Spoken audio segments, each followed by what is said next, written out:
Most people think getting good at math is about intelligence. It isn't. It's about how long you're willing to stay inside confusion without escaping it. Because math isn't a subject you memorize, it's a system your brain has to adapt to.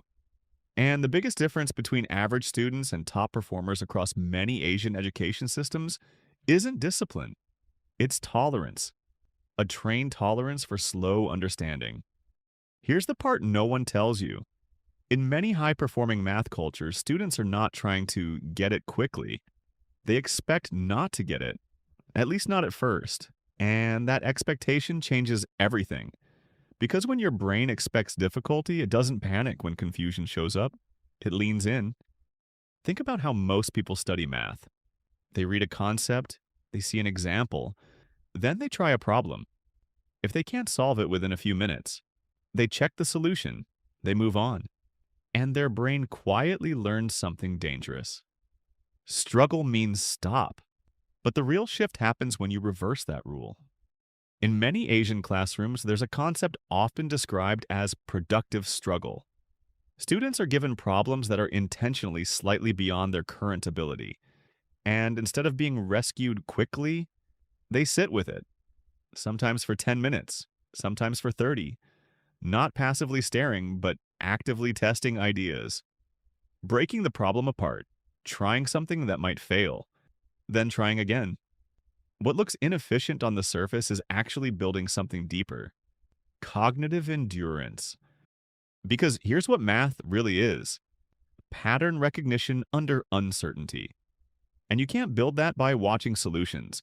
You build it by failing through patterns until your brain starts predicting them. So, the Asian secret isn't a secret technique. It's a different relationship with difficulty. Let's break it into a system you can actually use. Step 1. Delay the solution. When you get stuck, don't check the answer immediately. Set a timer, 10 to 15 minutes minimum. Your only goal during this time is not to solve the problem. It's to explore it, rewrite it, simplify it. Ask, what do I already know that touches this? Even if you make no progress, something important is happening. Your brain is mapping the edges of the problem.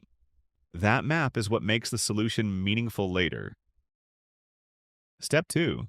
Study the failure, not just the answer. When you finally look at the solution, don't just say, "Oh, that makes sense."